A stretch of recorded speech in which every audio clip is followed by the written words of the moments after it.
ಬಂದ್ರು ಬಂದ್ರು ಬಂದ್ರು ಅಷ್ಟು ಜನ ಬಂದ್ರು. ಬರೋರೆಲ್ಲ ಒಂದೇ ಮಾತು, ಟ್ರಾನ್ಸ್ಜೆಂಡರ್ ಮದ್ವೆ ಮಾಡ್ಕೊಂಡ್ ಬಂದವನೇ ಅಂದ್ರೆ ಅಷ್ಟೊಂದು ಸುಲಭ. ನಂದು ಸ್ವಂತ ಗಾಜ್ನವ್ರು ರಾಜ್ಕುಮಾರ್ ಅವರು. ಗಾಜಿನವರು ಗಂಡು ನೀವು. ಎಷ್ಟಾಯ್ತು ಅದು ಬಜೆಟ್ ಎಲ್ಲ? 1,26,00,000. ನನ್ಗೊಂದು ಇಷ್ಟ ಇರ್ಲಿಲ್ಲ ಭಿಕ್ಷಾಟನೆ ಮಾಡೋದು. ಓದಿದ್ದೀನಿ, ಒಂದು ಐಫೈ ಕಂಪ್ನಿಲಿ MG ರೋಡಲ್ಲಿ ವರ್ಕ್ ಮಾಡ್ತಿದ್ದೆ, ಅಕೌಂಟ್ಸ್ ಡಿಪಾರ್ಟ್ಮೆಂಟು.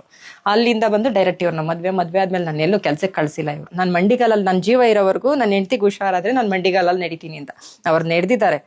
4 ಕಿಲೋಮೀಟರ್ ಆಗುತ್ತೆ. 4 ಕಿಲೋಮೀಟರ್ ಚರ್ಮ ಎಲ್ಲ ಪೂರ್ತಿ ಕಿತ್ತು ಕೆಳಗಡೆ ಬಿದ್ರು ಅವ್ರು ಎದಳಲ್ಲ. ವಿಡಿಯೋ ನಿಮಗೆ ಸೆಂಡ್ ಮಾಡ್ತೀನಿ ನನ್ನ ಮ್ಯಾರೇಜ್ದು. ಹಸಿರುಗೂಡು ರೆಸಾರ್ಟ್ ಅಂತ, ಅಲ್ಲೇ ನಮ್ಮಿಬ್ಬರದು ಮ್ಯಾರೇಜ್ ಆಗಿದ್ದು. ದೊಡ್ಡ ಫ್ಯಾಮಿಲಿ. ಮದ್ವೆ ಆಗ್ತೀನಿ ಅಂತ 1000 ಜನ ಹೇಳ್ತಾರೆ. ಬರ್ತೀನಿ, ಇವತ್ ಮದ್ವೆ ಆಗ್ತೀನಿ, ನಾಳೆ ಟೈಮ್ ಪಾಸ್ ಮಾಡ್ಬಿಟ್ಟು ನೀನ್ ಯಾರೋ ನಾನು ಯಾರೋ, ನಮ್ ಟ್ರಾನ್ಸ್ಜೆಂಡರ್ ಯಾರು ಮದ್ವೆ ಆಗ್ತಾರೆ? ನಮ್ಮ ಅಣ್ಣ ತಹಶೀಲ್ದಾರ್ ಪರ್ಸನಲ್ ಸೆಕ್ರೆಟರಿ. ಬೆಂಬಲವಾಗಿ ನಿಂತಿದ್ದೆ ನಮ್ಮ ಯಜಮಾನ್ರು, ಹೇಳ್ಬೇಕು ಅಂತ. ಮನೆ ತುಂಬಾ ಚೆನ್ನಾಗಿದೆ. Thank you ma'am. ತುಂಬಾ ಜಿಗಿ ಜಿಗಿ ಜಿಗಿ ಜಿಗಿ ಅಂತ ಕಾಣಿಸ್ತಾ ಇದೆ. ಆತ್ಮೀಯರೇ, ಡಿಜಿಟಲ್ ಮಾಧ್ಯಮಕ್ಕೆ ಎಲ್ಲರಿಗೂ ಸ್ವಾಗತ. ನಾನಿವತ್ತು ನೆಲಮಂಗಲದ ಮಕ್ಳಿಗೆ ಬಂದಿದ್ದೀನಿ. ನಿಮಗೆಲ್ಲ ಗೊತ್ತೇ ಇದೆ, ನೆಲಮಂಗಲ ಅಂತ ಹೇಳಿದರೆ ಟ್ರಾನ್ಸ್ಜೆಂಡರ್ ಹಬ್ಬ ಅಂತ ಹೇಳಿ.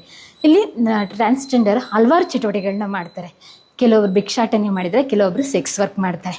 ಆದರೆ ಇಲ್ಲೊಬ್ರು ವಿಶೇಷವಾದ ಮಂಗಳಮುಖಿನ ನಿಮಗೆ ಪರಿಚಯ ಮಾಡ್ಕೊಳ್ಳಿಕ್ಕೆ ಬಂದಿದ್ದೀನಿ. ಅವರೇ ಆದ್ಯ. ಇದೆಲ್ಲವನ್ನು ಬಿಟ್ಟು ಸಮಾಜದಲ್ಲಿ ಒಂದೊಳ್ಳೆ ಕೆಲಸ ಮಾಡಬೇಕು, ತನ್ನ ಸ್ವಂತ ದುಡಿಮೆಯಲ್ಲಿ ಬದುಕನ್ನು ಕಟ್ಕೊಡ್ಬೇಕು ಅಂತ ಹೇಳಿ ಇಡೀ ಟ್ರಾನ್ಸ್ಜೆಂಡರ್ ಕಮ್ಯುನಿಟಿಗೆ ಮಾದರಿಯಾಗಿದ್ದಾರೆ. ಅವರು ಸ್ವಂತ ಒಂದು ಸಲೂನನ್ನು ಇಟ್ಕೊಂಡು ಈವನ್ ಅವ್ರ ಫ್ಯಾಮಿಲಿ ಜೊತೆ ಬದುಕನ್ನು ಕಟ್ಕೊಂಡಿದ್ದಾರೆ. ಬನ್ನಿ, ಅವ್ರು ಯಾರು, ಅವ್ರ ಫ್ಯಾಮಿಲಿ ಹೇಗಿದೆ, ಅದ್ರ ಜೊತೆಗೆ ಅವರು ಇನ್ನೊಂದು ವಿಶೇಷ ಅಂತ ಹೇಳಿದ್ರೆ ಮದುವೆ ಆಗಿದ್ದಾರೆ. ಅವ್ರ ಅಮ್ಮ, ಅವ್ರ ಗಂಡ ಎಲ್ಲರ ಜೊತೆಗೂಡಿ ಜೀವನ ಮಾಡ್ತಾ ಇದ್ದಾರೆ. ಇವರ ಸರಣಿ ಸಂಚಿಕೆ ಟ್ರಾನ್ಸ್ಜೆಂಡರ್ ಕಮ್ಯುನಿಟಿಗೆ ಒಂದು ರೀತಿಯಾಗಿ ಸ್ಫೂರ್ತಿಯಾಗುತ್ತೆ. ಹಾಗಾಗಿ ನಾನು ಇವರನ್ನ ಹುಡ್ಕೊಂಡು ಕೆಂಗೇರಿಯಿಂದ ಮಕ್ಕಳಿಗೆ ಬಂದಿದ್ದೀನಿ. ಬನ್ನಿ, ಎಲ್ರಿಗೂ ಆದ್ಯ ಬದುಕಿನ ಕಥೆಗೆ ಸ್ವಾಗತ, ಸುಸ್ವಾಗತ. ನಮಸ್ತೆ ಮ್ಯಾಮ್. ನಮಸ್ಕಾರ. ಹೇಗಿದ್ದೀರಾ? ಚೆನ್ನಾಗಿದ್ದೀವಿ ಮ್ಯಾಮ್. ಮನೆ ತುಂಬಾ ಚೆನ್ನಾಗಿದೆ. Thank you ma'am. ತುಂಬಾ ಜಿಗಿ ಜಿಗಿ ಜಿಗಿ ಜಿಗಿ ಅಂತ ಕಾಣಿಸ್ತಾ ಇದೆ.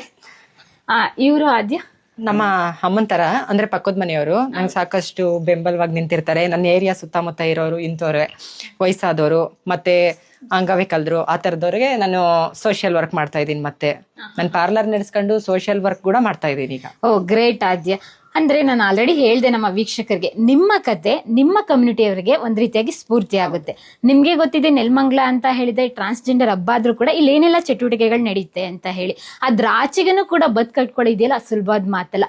ಇವಾಗ್ಲೂ ಕೂಡ ಮಂಗಳಮುಖಿಯರು ಅಂತ ಹೇಳಿದ್ರೆ ಎಲ್ಲರೂ ಕೂಡ ಮೂಗ್ ಮುರಿತಾರೆ, ಯಾರು ಕೂಡ ಹತ್ರ ಬರಲ್ಲ, ಮಾತಾಡ್ಸಲ್ಲ. ಒಂದ್ ರೀತಿಯಾಗಿ ಏನು ಅನ್ಟಚಬಲ್, ಬೇಡ ಬೇಡ ಅವ್ರನ್ನ ಟಚ್ ಮಾಡಿದ್ರೆ ಏನೋ ಆಗ್ಬಿಡುತ್ತೆ ಅಂತ ಹೇಳಿ. ಅದೇ ಅವ್ರ ಆಶೀರ್ವಾದ ಬೇಕು, ಎಲ್ಲಾನು ಬೇಕು, ಆದ್ರೆ ಅವ್ರನ್ನ ಮಾತಾಡ್ಸ್ಬಾರ್ದು, ಅವ್ರ ಫ್ರೆಂಡ್ಶಿಪ್ ಬೇಡ, ಈ ರೀತಿಯಾಗಿದೆ. ಅಂಥದ್ರಲ್ಲಿ ನೀವು ಈ ರೀತಿಯಾಗಿ ಒಂದು ಹ್ಯಾಪಿ ಫ್ಯಾಮಿಲಿಯಲ್ಲಿ ಇದ್ದೀರಲ್ಲ, ನಿಜವಾಗ್ಲೂ ಖುಷಿ ಆಯ್ತು. ಇವರು ನಮ್ಮ ಹಸ್ಬೆಂಡ್. ಹಾ, ಜಯರಾಜ್. ಗ್ರೇಟ್. ಅಂದ್ರೆ ಹಸ್ಬೆಂಡ್ ಜೊತೆ ನೀವು ಇದ್ದೀರಲ್ಲ, ಫಸ್ಟ್ ನಾನು ಮೀಟ್ ಮಾಡ್ತಾ ಇರೋದು ಮಂಗಳಮುಖಿಯವ್ರದ್ದು. ತುಂಬಾ ಜನನ, ಸಾಕಷ್ಟು ಜನನ ಇಂಟರ್ವ್ಯೂ ಮಾಡಿದ್ದೀನಿ ಡಿಜಿಟಲ್ ಮಾಧ್ಯಮದ ಮುಖಾಂತರ. ಕರ್ನಾಟಕ ಜನತೆಗೆ ಪರಿಚಯ ಮಾಡ್ಕೊಟ್ಟಿದ್ದೀನಿ. ಎಲ್ಲರೂ ಮನೆಯನ್ನು ಬಿಟ್ಟು ಬಂದವರು, ಎಲ್ಲರೂ ಒಂಟಿಯಾಗಿ ಜೀವನ ಮಾಡ್ತಾ ಇರೋರು. ಆದ್ರೆ ನೀವು ಫ್ಯಾಮಿಲಿ, ಅದರಲ್ಲೂ ಕೂಡ ಮದುವೆ ಆಗಿ ಜಯರಾಜ್ ಅವರು ನಿಮಗೆ ಸಪೋರ್ಟ್ ಮಾಡ್ತಾ ಇದಾರಲ್ಲ, ನಿಮ್ಗಿಂತ you great. Yes, 7 to 8 years ಆಯ್ತು ಮದುವೆ ಆಗಿ. ಗ್ರೇಟ್ ಬ್ರದರ್, ನೀವು ನಿಜವಾಗ್ಲೂ ಗ್ರೇಟ್. ನಾವು ಫಸ್ಟ್ ಇವಳನ್ನ ನೋಡಿದ್ ನಾನು KR ಪುರಮಲ್ಲಿ ಒಂದು ಫಂಕ್ಷನ್ಗೆ ಹೋಗಿದ್ದೆ, ಬರ್ತ್ಡೇ ಫಂಕ್ಷನ್. ಮೆಜೆಸ್ಟಿಕ್ ಅಲ್ಲೇ ನೋಡಿದೆ ಫಸ್ಟ್. ಇವಳು ಅದೇ ಫಂಕ್ಷನ್ಗೆ, ನಾನು ಅದೇ ಫಂಕ್ಷನ್ಗೆ. ಬಟ್ ನನಗ್ ಗೊತ್ತಿಲ್ಲ, ಸ್ಟ್ರೇಂಜರ್. ನಾನು ಹೋದ್ ಗಿಫ್ಟ್ ಅಂಗಡಿಗೆ ಇವಳು ಬಂದಿದ್ಲು. ನಾನ್ ನೋಡ್ದೆ, ಮಾತಾಡ್ಸಕ್ ಹೋಗ್ಲಿಲ್ಲ. ಏನಕ್ ಮಾತು. ಮತ್ತೆ ನಾವಿಬ್ರು ಸೇಮ್ ಫಂಕ್ಷನ್ಗೆ ಹೋದೋ. ಅಂದಾಜು ನಿಮ್ಗೆ ಅವಾಗ ಎಷ್ಟು ವರ್ಷ? 19 years ಇರ್ಬೇಕು, 19-20 ಇರ್ಬೇಕು ಅವಾಗ. ಜಸ್ಟ್ ಅವಾಗ ಹೌದು, 18 to 20 ಇರ್ಬೇಕು ಅವಾಗ ಏಜ್. ಸೊ ನಾನು ಅದ್ ಫಂಕ್ಷನ್ಗೆ ಬಂದ್ಲು, ನೋಡ್ದೆ. ಅವಾಗ ಅಷ್ಟಲ್ಲೇ ಮಾತೇನ್ ಆಡಿಸ್ಲಿಲ್ಲ. ಬಟ್ ನಾನು ಇವಳ ನಂಬರ್ ಅನ್ಕೊಂಡು ಗ್ರೂಪ್ ಅಲ್ಲಿ ಇತ್ತು. ಇವಳು ಇವಳ ಫ್ರೆಂಡ್ ಸೇಮ್ ಫೋಟೋ ಇತ್ತು, ಇಬ್ಬರದನ್ನು DP ಅಲ್ಲಿ ಇತ್ತು. ಇವಳು ಅನ್ಕೊಂಡು ಇವಳ ಫ್ರೆಂಡ್ ಫೋನ್ ಮಾಡಿದ್ದೆ ನಾನು. ನಿಮ್ಗೆ ಏನು ಟ್ರಾನ್ಸ್ಜೆಂಡರ್ ಅಂದ್ರೆ ಅಟ್ರಾಕ್ಟಿವ್ ಅಥವಾ ಕ್ರಶ್? ನನ್ ಫೀಲ್ ಇದ್ದಿದ್ದೆ ಹಂಗೆ ಮೇಡಮ್, ನನಗ್ ಫೀಲಿಂಗ್ಸ್ ಇದ್ದಿದ್ದೆ ಹಂಗೆ. ನಿಮ್ ಫೀಲಿಂಗ್ಸ್ ಹೇಗೆ? ಅಂದ್ರೆ ನಾನು ಇವಳನ್ನ ನೋಡ್ತಿದ್ದಂಗೆನೆ ನನ್ಗೆ ಇಷ್ಟ ಆದ್ಲು. ಫೀಲಿಂಗ್ಸ್ ಅನ್ನಕ್ಕಿಂತ ನೋಡ್ದೆ, ಇಷ್ಟ ಆದ್ಲು. ಡೈರೆಕ್ಟ್ ಕೇಳ್ದೆ, ಮದ್ವೆ ಆಗೋಣ, ಇಷ್ಟ ಆಯ್ತು ಅಂದೆ. ಇವಳು ಒಂದೇ ಮಾತು ಹೇಳಿದ್ದು, ಈ ಟೈಮ್ ಪಾಸ್ ಎಲ್ಲ ಇಲ್ಲ, ಆದ್ರೆ ಮದ್ವೆ ಆಗೋಣ, ಲೈಫ್ ಲೀಡ್ ಮಾಡೋಣ ಅಂತ. ಅವಾಗ ನೀವು ಜಾಬ್ ಮಾಡ್ತಿದ್ರ, ಓದ್ತಾ ಇದ್ರ? ಜಾಬ್ ಮಾಡಿ. ನಂದು ಸ್ವಂತ ಗಾಜ್ನವ್ರು ರಾಜ್ಕುಮಾರ್ ಅವರು. ಗಾಜಿನವರು ಗಂಡು ನೀವು? ಅಲ್ಲಿ ಅದು ನಂದು ಸ್ವಂತ ಊರು. ಎಜುಕೇಶನ್ ಎಲ್ಲ ತಮಿಳ್ನಾಡಲ್ಲೇ ಆಗಿದ್ ನಂದು. ಅಲ್ಲಿಂದ ಬಂದು ಇಲ್ಲಿ ಭಗಿನಿ ರೆಸಾರ್ಟ್ ಅಂತ ಇದೆ ಯಲಹಂಕ ಹತ್ರ, ಅಲ್ಲಿ ವರ್ಕ್ ಮಾಡ್ತಾ ಇದ್ದೆ. ಅಲ್ಲಿಂದ ಫಂಕ್ಷನ್ಗೆ ಹೋಗಿದ್ದೆ, ಏನ್ ವರ್ಕ್ ಮಾಡ್ತಾ ಇದ್ರಿ? ವೇಟರ್ ಆಗಿ ಕೆಲಸ ಮಾಡ್ತಾ ಇದ್ದೆ ಹೋಟೆಲ್ ಅಲ್ಲಿ. ಅಲ್ಲಿಂದ ಹೋಗಿದ್ದು, ಮೀಟ್ ಆಗಿದ್ದು. ಆಮೇಲೆ ಇವಳು ಒಂದೇ ಮಾತು ಹೇಳಿದ್ದು, ಇಲ್ಲ ಆದ್ರೆ ಮದ್ವೆ ಟೈಮ್ ಪಾಸ್ ಎಲ್ಲ ಇಷ್ಟ ಇಲ್ಲ ಅಂತ. ನಮ್ಮಮ್ಮನಿಗೆ ಫೋನ್ ಮಾಡಿದೆ, ಹಿಂಗಿದೆ ಅಮ್ಮ ನನ್ಗೆ ಇಷ್ಟ ಆಗಿದೆ, ಮದ್ವೆ ಆಗ್ತೀನಿ ಅಂತ. ಒಂದ್ಸರಿ ಮಾತಾಡ್ಸು ನೋಡ್ತೀನಿ. ಕಾನ್ಫರೆನ್ಸ್ ತಗೊಂಡೆ. ನಮ್ಮಮ್ಮ ಮಾತಾಡ್ತೀವಿ ಇವಳ ಹತ್ರ, ಹೌದಾ ತಾಯಿ ಆಗ್ತೀರಾ, ನಿಮ್ ಮನೇಲಿ ಬರ್ದಂಗಾಗ್ಲಿ ಆಗ್ಲಿ. ನಿಮ್ಮಮ್ಮ ಒಂದೇ ಮಾತು ಕೊಡಿರೆ ಹೈ ಫೈ ಒಂದೇ ಮಾತು ಹೇಳಿದ್ದು. ನಿಮ್ದು ಹಳ್ಳಿ ತಾನೆ, ಗಾಜಿನ ಪಕ್ಕ ಹಳ್ಳಿ. ಆದ್ರೆ ನಿಮ್ಮ ಅಮ್ಮನ ಮನಸ್ಥಿತಿ ನೋಡಿ, ಮಗ ಇಷ್ಟಪಟ್ಟವನ ಮದ್ವೆ ಆಗ್ಲಿ ಅಂತ ಹೇಳಿದ್ರಲ್ಲ. ಅಂದ್ರೆ ನಮ್ಮ ಮತ್ತೆ ರಿಸ್ಟ್ರಿಕ್ಷನ್ ಮಾಡಿಲ್ಲ, ನಮ್ಗೆ ಮಾತಾಡಿದ್ರು. ಮತ್ತೆ ಮದ್ವೆಯಲ್ಲಿ ತಂಗಿ ಎಲ್ಲ ಬಂದಿದ್ರು, ಸಾಕಷ್ಟು ಲೇಡೀಸ್ನೆಲ್ಲ ಕರೆದಿದ್ದು ನಾವು. ಅವ್ರ ಊರ ಹತ್ರನೇ ಮದ್ವೆ ಆಗಿದ್ದು. ಅಂದ್ರೆ ಸಾಂಪ್ರದಾಯಿಕ ಪ್ರಕಾರವಾಗಿ ಕೊಳ್ಳೇಗಾಲದ ಹತ್ರ ಹಸಿರುಗೂಡು ರೆಸಾರ್ಟ್ ಅಂತ ವಿಡಿಯೋ ನಿಮಗೆ ಸೆಂಡ್ ಮಾಡ್ತೀನಿ. ನನ್ನ ಮ್ಯಾರೇಜ್ದು ಹಸಿರುಗೂಡು ರೆಸಾರ್ಟ್ ಅಂತ, ಅಲ್ಲೇ ನಮ್ಮಿಬ್ಬರದು ಮ್ಯಾರೇಜ್ ಆಗಿದ್ದು. ದೊಡ್ಡ ಫ್ಯಾಮಿಲಿ, ಅಣ್ಣ ದೊಡ್ಡಮ್ಮ ದೊಡ್ಡಮ್ಮದಿರು 7 ಜನ, ಅವ್ರಿಗೆಲ್ಲ ಒಪ್ಸೆ ನಾವ್ ಮದ್ವೆ ಆಗಿತ್ತು. ನನಗೆ 4 ಜನ ದೊಡ್ಡಮ್ಮಂದ್ರು, ಅವ್ರಿಗೆ ಫೋನ್ ಮಾಡಿದೆ ಹಿಂಗೆ ಅಂತ. ನಾನೇ ಬರ ನಮ್ ದೊಡ್ಡಮ್ಮಂದ್ರು ಇವತ್ಗೂ ಚೆನ್ನಾಗಿ ಮಾತಾಡಿಸ್ತಾರೆ, ನಮ್ಮಮ್ಮ ಇವತ್ಗೂ ಚೆನ್ನಾಗಿ ಮಾತಾಡ್ತಾರೆ. ಊರ್ಗ್ ಹೋಗ್ಕೊಂಡು ಬಂದ್ಕೊಂಡು ಹಬ್ಬ ಅಂದಾಗ ನಮ್ಮಮ್ಮ ಯಾರ್ದು ತಲೆ ಕೆಡಿಸ್ಕೊಳ್ಳಲ್ಲ. ಸ್ಟಾರ್ಟಿಂಗ್ ಏನಿಲ್ಲ ಮ್ಯಾಮ್, ನಾವ್ ಮನೆಗೆ ಹೋದೋ 1 ವರ್ಷ ಆದ್ಮೇಲೆ ನಾವ್ ಮನೆಗೆ ಹೋಗಿದ್ದು. ಅಂದ್ರೆ ನಾವ್ ಒಂದ್ ಸ್ವಲ್ಪ ಸೆಟಪ್ ಆಗ್ಬೇಕಿತ್ತು, ಯಾಕೆಂದ್ರೆ ಮದ್ವೆ ಆಗಿದ್ ವಸ್ತು ಬೇರೆ. ಓದಿದಂಗೆ ಕಾಲಕ್ಕೆ ನೀರ್ ಕೊಟ್ರು, ಒಳಗಡೆ ಕರ್ಕೊಂಡ್ರು, ಸ್ನಾನ ಮಾಡ್ಕೊಂಡ್ ಬಾ ಆಮೇಲೆ ಮಾತಾಡೋಣ ಅಂತ ಅಂದ್ರು. ಕೂತ್ಕೊಂಡು ಮಾತಾಡ್ದು, ಕೈಯು ಕಾಲೆಲ್ಲ ಸಂಪ್ರದಾಯವಾಗಿ ತಲೆ ಎಲ್ಲ ನೋಡಿದ್ರು. ಓಕೆ ಸರಿ ಪರವಾಗಿಲ್ಲ, ಚೆನ್ನಾಗ್ ಅವಳೆ ಬಿಡು, ಕಪ್ಪುಗಿದ್ರು ಚೆನ್ನಾಗಿದ್ದಾಳೆ, ಅದ್ರಲ್ಲಿ ಏನಿದೆ, ಏನೋ ಜೀವನ ಕಟ್ಕೊಂಡು ಚೆನ್ನಾಗಿ ಬಾಳ್ತಿದ್ದೀರಾ ಅಷ್ಟೇ. ಊರವ್ರು ಏನಾದ್ರು ಅನ್ಲಿ, ಊರಿನ ಜನಕ್ಕೆ ತಲೆನೇ ಕೆಡಿಸ್ಕೊಳ್ಳಿಲ್ಲ. ಬಂದ್ರು ಅಷ್ಟು ಜನ ಬಂದ್ರು. ಬರೋರೆಲ್ಲ ಯಾಕೆಂದ್ರೆ ಟ್ರಾನ್ಸ್ಜೆಂಡರ್ ಮದ್ವೆ ಮಾಡ್ಕೊಂಡ್ ಬಂದವನೇ ಅಂದ್ರೆ ಅಷ್ಟೊಂದು ಸುಲಭನಾ? ಮತ್ತೆ ಏನಂದ್ರು, ಅದ್ಯಾ ಹೊರಗಡೆ ಬಂದ್ಬಿಡು, ಬಂದವ್ರಿಗೆಲ್ಲ ಹೇಳಕ್ಕಾಗಲ್ಲ, ನೀನ್ ಸೊಸೆನ್ ತೋರ್ಸು ಶಾಂತಿ, ಬೆಂಗಳೂರಿಂದ ಬಂದವಳು ಅಂತ ಹೆಂಗವಳು ನೋಡ್ಬೇಕು ಅಂತ ಬಂದವರೆಲ್ಲ ಮಾತಾಡ್ಸಿದ್ರು. ಚೆನ್ನಾಗಿ ನಮ್ಗೆ ಅವರು ಒಂಥರ ಫ್ರೆಂಡ್ಲಿ ಆಗ್ಬಿಡ್ತು. ಮಾತುಕತೆ ಎಲ್ಲ ಚೆನ್ನಾಗಿತ್ತು. ನನ್ನ ಆಡ್ಕೊಳ್ಳೋರು ಯಾರು ಇರ್ಲಿಲ್ಲ ಊರಲ್ಲಿ. ಎಲ್ಲಾರು ಫ್ರೆಂಡ್ ತರ ಟ್ರೀಟ್ ಮಾಡಿದ್ರು. ಒಂದ್ ಜಾತ್ರೆ ಕರ್ಕೊಂಡೋದ್ರು, ಜಾತ್ರೆಯಲ್ಲಿ ಎಲ್ಲಾ ಸಮ್ಮುಖದಲ್ಲಿ ಸೇರ್ಸಿದ್ರು. ಜಾತ್ರೆ ನೋಡ್ದು, ಒಂದ್ 3 ದಿನ ಇದ್ದು, 3ನೇ ದಿನಕ್ಕೆ ವಾಪಸ್ ರಿಟರ್ನ್ ಬಂದು. ಜಾತ್ರೆ ಎಲ್ಲ ಸುತ್ತಿದೀನಿ ನನ್ನ ಹಸ್ಬೆಂಡ್ ಜೊತೆ. ದೇವ್ರು ಪ್ರತಿ ವರ್ಷ ನಮ್ಮ ಮನೆಗ್ ಬಂದು ಫಸ್ಟ್ ಪೂಜೆ ತಗೊಂಡೋಗೋದು. ಆ ವರ್ಷ ಇವಳ ಕೈಯಿಂದ ಪೂಜೆ ತಗೊಂಡೋಗಿ, ಪ್ರತಿ ವರ್ಷದ ತರಾನೇ ಆ ವರ್ಷನು ಬಂತು.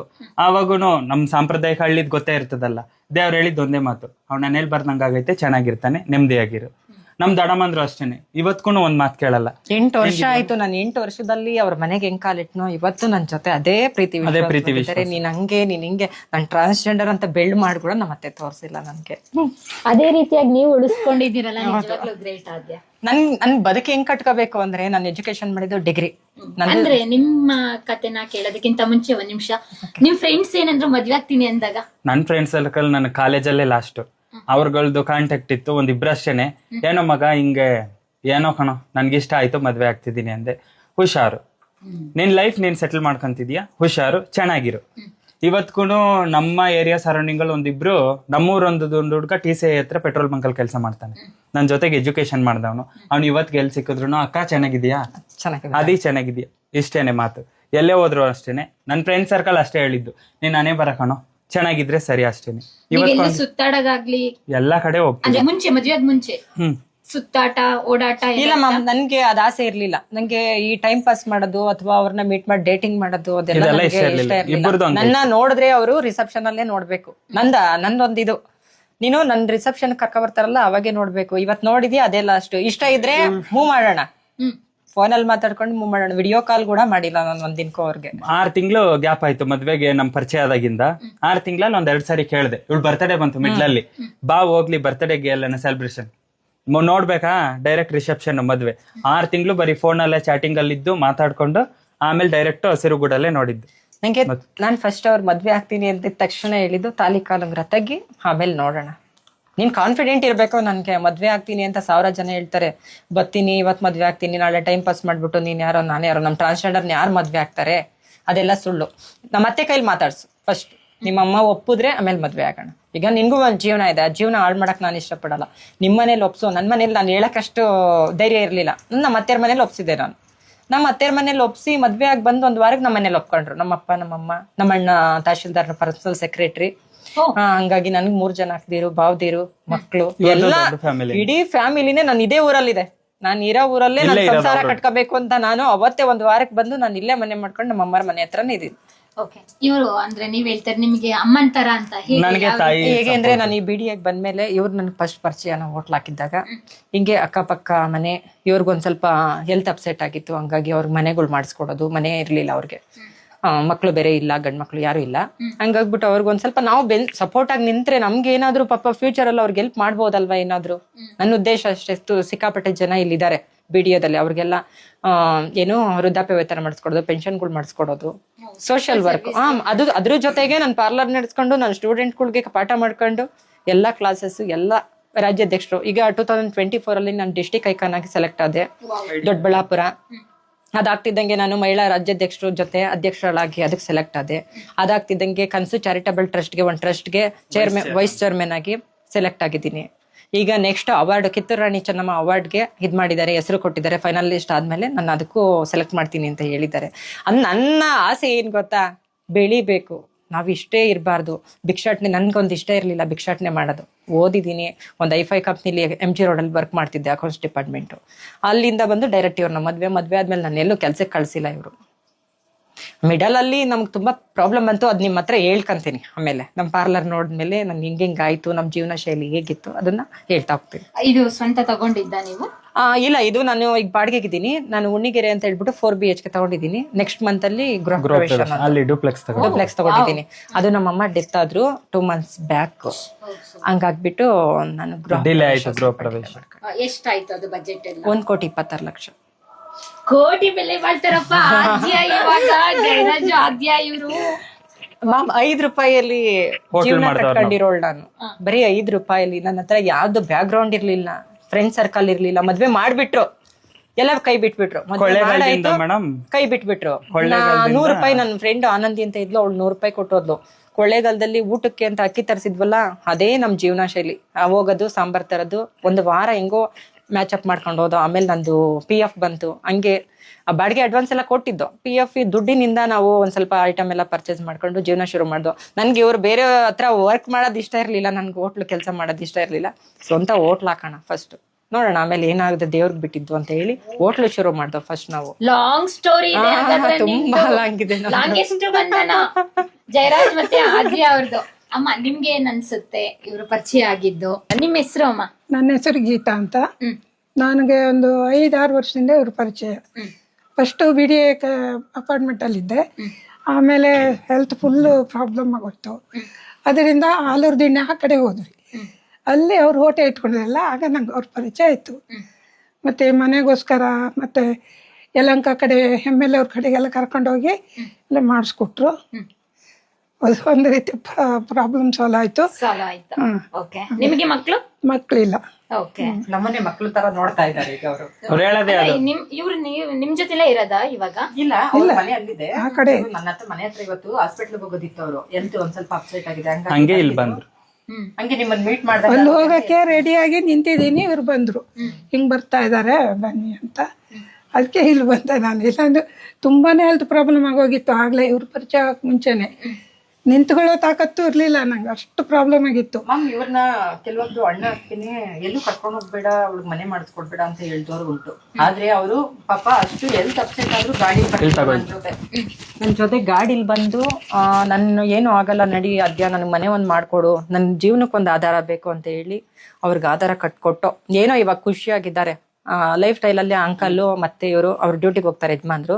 ಚೆನ್ನಾಗಿದ್ದಾರೆ ನೋಡಕ್ಕೆ. ಅದು ಈಗೇನು ಕೇಳಿದ್ರೆ ನಮ್ ಕಡೆ ಆಸ್ತಿ ಮನೆ ಏನು ಇಲ್ಲಪ್ಪ, ತುಂಬಾ ಬಡವ್ರೇನೆ. ಇಲ್ಲಿ ಇದೀವಿ ಈಗ. ಓಕೆ, ಒಬ್ಬ ಸಪೋರ್ಟಿವ್ ಆಗಿ ಇದಾರಲ್ಲ ನಿಮ್ಗೆ. ಅದೇ ನಿಮ್ಮನೆ ನೋಡಿದ್ರೆ ನನ್ಗೇನ್ ಗೊತ್ತಾ, ಸರ್ವಧರ್ಮಗಳ ಸಮನ್ವಯತೆ ಇಲ್ಲಿ ಕಾಣಿಸ್ತಾ ಇದೆ. ಆ ಕಡೆ ಯೇಸು ಇದ್ದಾರೆ, ಈ ಕಡೆ ಕೃಷ್ಣ ಇದ್ದಾರೆ. ಹೇಗೆ ನನ್ನ ಆರಾಧ್ಯ ದೈವನೇ ಕೃಷ್ಣ. ನನ್ಗೆ ಕೃಷ್ಣನ್ ಟೆಂಪಲ್ ಅಂದ್ರೆ ಅಷ್ಟು ಇಷ್ಟ. ನಮ್ಗೆ ಕೃಷ್ಣಂಗ್ ಹೋದ್ಮೇಲೆ ನಾವು ಅಭಿವೃದ್ಧಿ ಕಂಡಿದ್ದು. ಯೇಸುನ್ ಏನ್ ಕಿಟ್ಕೊಂಡಿದೀವಿ ಅಂದ್ರೆ, ನನ್ಗೆ ಆರೋಗ್ಯದಲ್ಲಿ ಹೆಲ್ತ್ ಅಪ್ಸೆಟ್ ಆಯ್ತು. ಆ ಟೈಮಲ್ಲಿ ನಮ್ಮ ಯಜಮಾನ್ರು ವೆಲಂಗಣಿಗೆ ಹೋಗ್ಬೇಕು ಅಂತ ಅಂದ್ರು. ನನ್ ಕಾಲ್ ಇಷ್ಟು ಸೈಜ್ ಆಯ್ತು.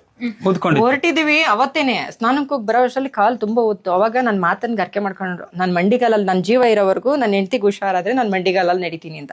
ಅವ್ರು ನಡೆದಿದ್ದಾರೆ. 4 ಕಿಲೋಮೀಟರ್ ಆಗುತ್ತೆ. 4 ಕಿಲೋಮೀಟರ್ ಚರ್ಮ ಎಲ್ಲ ಪೂರ್ತಿ ಕಿತ್ತು ಕೆಳಗಡೆ ಬಿದ್ರು ಅವ್ರು ಎದಳಲ್ಲ. Full ma'am ಮರಳಾಕಿರ್ತಾರೆ. ಅದ್ರ ಮೇಲೆ ಮಂಡಿಲ್ ನಡ್ಕೊಂಡು ಹೋಗ್ಬೇಕು. ಅದು ವಿಡಿಯೋ ಕಳಿಸ್ತೀನಿ ನಿಮ್ಗೆ. ನಿಮಗ್ ಕಳಿಸ್ತೀನಿ ಅದು ವಿಡಿಯೋನ. ಎಷ್ಟು ವ್ರತ ಮಾಡಿದೀರಾ ಹಾಗಾದ್ರೆ ಹೆಂಡತಿಗೋಸ್ಕರ? ಮಾಡಿದ್ದಾರೆ ತುಂಬಾ ಸರಿ. ಯಾಕೆಂದ್ರೆ ನನ್ಗೆ ಕಾಲು ಆತರ ಆದ್ಮೇಲೆ ಕಾಲ್ ಬರ್ದೇ ಇದ್ದಂಗ ಆಯ್ತು. 3 ವರ್ಷ ನನ್ನ ಎತ್ಕೊಂಡ್ಬಂದು ಇಳಿಯೋದು ಆತರ ಮಾಡಿದ್ದಾರೆ. ಎತ್ಕೊಂಡು ಓಡಾಡೋರು ಅಂದ್ರೆ ಹಾ ಹೌದು, ಥರ್ಡ್ ಫ್ಲೋರ್ ಇಂದ. ಹೌದು, ಅಲ್ಲಿ ಇಲ್ಲ, ಅಲ್ಲಿಂದ ಎತ್ಕೊಂಬರೋದು, ಬಸ್ಗಳಿಗೆ ಎತ್ಕೊಂಡು ಹೋಗೋದು, ಹಾಸ್ಪಿಟ್ಲ್ಗಳು ಕರ್ಕೊಂಡು ಹೋಗೋದು, ತುಂಬಾ ಹೆಲ್ಪ್ ಮಾಡಿದ್ದಾರೆ ಮೇಡಮ್ ನನ್ಗೆ. ನಿಜವಾದ ಪ್ರೀತಿ. ನಂಗೆ ಬೆಂಬಲವಾಗಿ ನಿಂತಿದ್ದೆ ನಮ್ಮ ಯಜಮಾನ್ರು. ಹೇಳ್ಬೇಕು ಅಂದ್ರೆ ಏನೋ ಒಂದ್ ಸಾಧನೆ ಮಾಡ್ತೀವಿ ಅಂದ್ರೆ ಯಾರಾದ್ರೂ ಇರ್ಬೇಕು ಅನ್ನೋದು ಇದಕ್ಕೆ.